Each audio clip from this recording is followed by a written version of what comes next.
La société civile est déployée sur le terrain depuis quelques jours pour la campagne du référendum constitutionnel prévu le 16 novembre.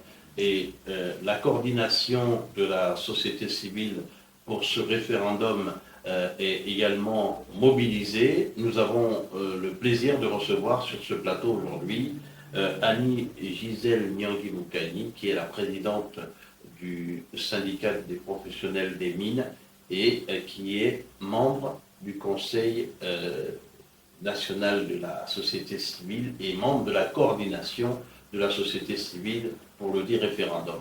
Bonsoir. Bonsoir. Vous vous êtes déployé à de nombreux endroits. Est-ce que vous avez le sentiment que les Gabonais se sentent concernés et qu'ils veulent prendre part à ce référendum? Vu la situation actuelle du pays, je ne vois pas un Gabonais qui ne puisse pas être enthousiaste à l'idée que les choses changent. Tout le monde est rendez-vous, tout le monde veut participer, tout le monde est en accord avec ce qui se fait. Donc, du coup, lorsque nous allons vers les personnes, l'accueil est tellement chaleureux que tout le monde est content de nous recevoir. Sauf les partisans du non. Il y a quelques. Il y a une frange de Gabonais qui. Vous savez, moi, je vais même profiter de ce plateau pour dire à ceux qui reçoivent les partisans du Nord que prenez l'argent, mangez sur l'argent du Gabon. Vous êtes seuls dans l'œuvre, parce qu'on ne peut pas avoir fait de ce pays ce qu'il est devenu. Mais les partisans du Nord se plaignent de n'avoir pas les mêmes moyens que ceux. Mais les partisans du Nord, pour la plupart, c'est des milliardaires. Pensez-vous qu'ils ont besoin d'argent? La société civile est démunie. Ce sont eux qui ont amassé tout l'argent du pays. Ils n'ont pas besoin d'être financés, ce n'est pas possible, ils en ont. S'ils ont fait tomber le pays jusqu'à ce que le pays est sous-sol, ils ne peuvent pas prétendre demander l'argent aujourd'hui, ce n'est pas possible. Ils en ont, c'est des milliardaires à vie. Et eux et leurs familles, arrière-petits-enfants sont milliardaires à vie. C'est nous, la société civile, qui l'avons, puisque la société civile, la plupart, est composée de personnes démunies. Donc c'est nous qui sommes dans le besoin, pas eux, ils en ont suffisamment. La raison pour laquelle il a plus de l'argent. Parce que pour quelqu'un qui est normal, qui sait qu'il a contribué à la destruction de ce pays, il ne peut pas se lever pour venir prétendre demander aux gens qu'il a précarisés, qu'il a tués en mettant le pays au sous-sol, en dépravant les mœurs des Gabonais, leur demander de voter. Mais attention, ces gens-là n'ont pas été inquiétés par la justice jusqu'à présent. Il n'y a pas eu de suite, oui, il n'y a pas eu de poursuite judiciaire. Les gens n'ont pas été inquiétés par la justice justement parce que nous avons en face de nous un patriote. Le Cédric, en l'occurrence le président de la transition, c'est un patriote. Lorsqu'il est arrivé au pouvoir, il a dit qu'il n'est pas venu pour venir faire la chasse aux sorciers.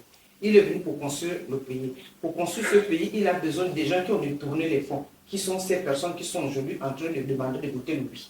Donc, si ces personnes ont détourné les fonds, qu'ils remettent les fonds au président, en fait que le président construise, moi je vois pourquoi il va les mettre en prison. C'est vrai, les autres, aucun dirait qu'ils ont fait trop d'atrocités au Gabonais, mais oui, comme le président l'a dit, autant que nous sommes, chacun de nous avait un parent dans le gouvernement, chacun de nous a un parent qui a contribué à la destruction de ce pays. S'il faille qu'ils prennent tous les Gabonais et les mettre en prison, nous serons les premiers à dire qu'il a mis tous les Gabonais en prison. Donc c'est à nous les Gabonais de comprendre par ces personnes qui viennent, ces perfides trompeurs qui viennent leur demander de voter le non, de ne pas voter le non, ils doivent voter le oui, qu'ils prennent l'argent, ils mangent parce que c'est l'argent de l'État. Aucun d'eux n'a eu un parent qui était milliardaire qui leur a laissé un héritage. Les partisans du non ont des inquiétudes, notamment sur les pouvoirs du président de la République qui, disent-ils, sont renforcés. Qu'est-ce que vous leur répondez? Ils estiment que le président, si cette constitution est votée, va avoir trop de pouvoir. Je suis en train de vous dire tout à l'heure que ce sont eux qui ont mis ce pays en délabrement.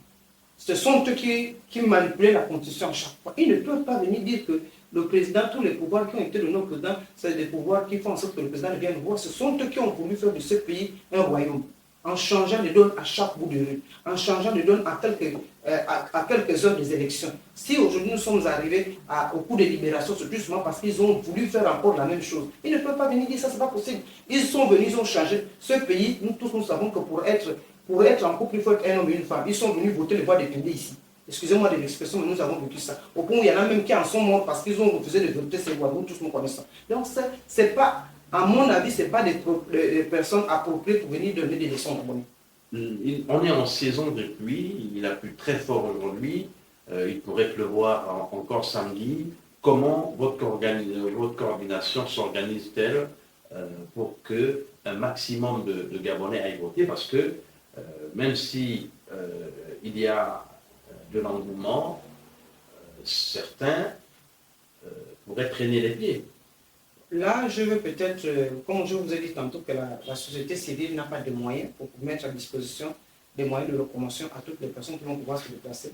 C'est peut-être un appel qu'on va lancer aux autorités de pouvoir mettre les bus à la disposition des Gabonais parce que nous avons une société de transport urbain qui était là, Transurb. On peut la déployer sur le terrain parce que vous vous rendez compte que ce matin, je suis allé du côté du Cap. En revenant du Cap pour Libreville, il y a eu un arbre qui s'est déraciné, qui a obstrué la route. Il a fallu que nous passions pratiquement 1 heure. Heureusement que la file de voitures qui arrivent, il y avait des hommes braves dedans qui sont sortis pour venir dégager la route. Donc, c'est toutes ces choses qu'il faut prévoir parce qu'on ne sait jamais. Il y en a qui quitteront d'un endroit à un autre pour aller voter. Donc, il faut qu'il y ait toutes les commodités qu'il faut pour mener à bien cette opération.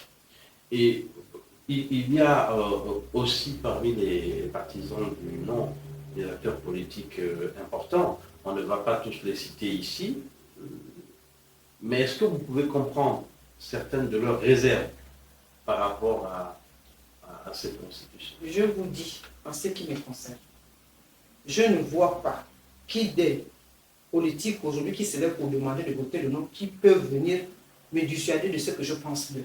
Parce que je vous dis et je dis que toutes les personnes qui se lèvent aujourd'hui, pour certaines, les nantis à l'heure actuelle, ont été nantis en détournant les fonds du Gabon.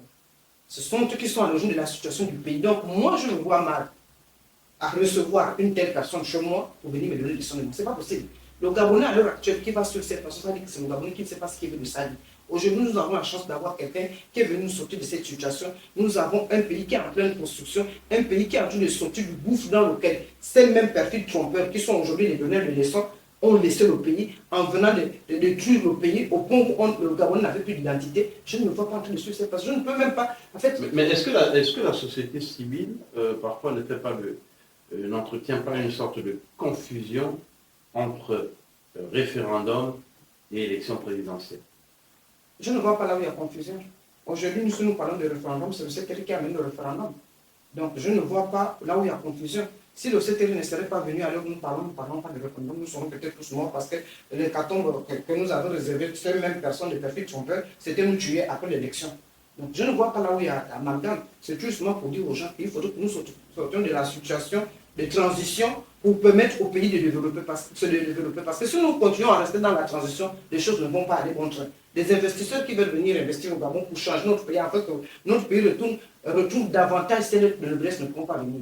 Il faudrait que les choses soient claires, bien définies, que nous retrouvons notre situation normale afin que le pays puisse se développer. Nous avons les chantiers qui sont en cours, il faut que ça termine. Pour que ça termine, il faut que le pays soit en vie.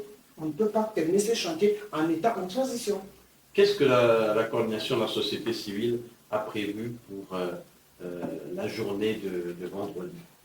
Vendredi ou samedi. La dernière journée de campagne. La dernière journée de campagne, nous allons nous retrouver, parce que là, par exemple, je sors d'une réunion, nous avons notre QG et Bissimo, nous sommes retrouvés pour préparer déjà les observateurs.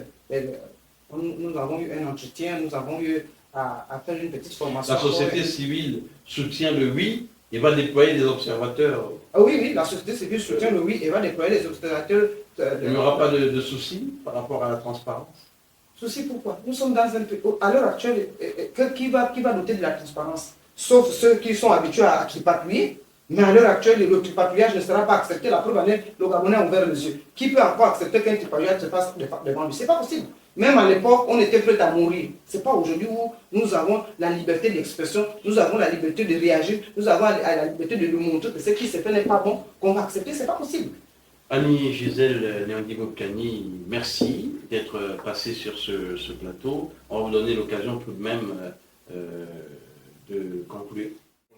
Bon, pour la conclusion, je vais ici attirer l'attention des Gabonais pour dire aux Gabonais qu'aujourd'hui, notre pays nous appartient. C'est à nous de faire de notre pays ce que nous voulons. Si nous voulons que le pays se développe, nous sommes à même d'aller voter oui pour que nous changeons de paradigme. Aujourd'hui, nous sommes en période de transition. Il faut que nous portons la transition pour la période normale afin que les choses changent dans notre pays. Et à toutes les personnes qui reçoivent les partisans de nous, mangez l'argent, c'est l'argent du pays. Vous mangez l'argent, vous êtes seul dans le vous partez voter. Nous avons reçu sur ce plateau aujourd'hui Annie Gisèle Nyangui-Mokani, qui est présidente du syndicat des professionnels des mines, Cypromines, et membre de la coordination de la société civile pour le référendum constitutionnel. Elle a fait en notre compagnie le point de la situation à moins de 48 heures de l'élection qui est prévue, je le rappelle, le 16 novembre.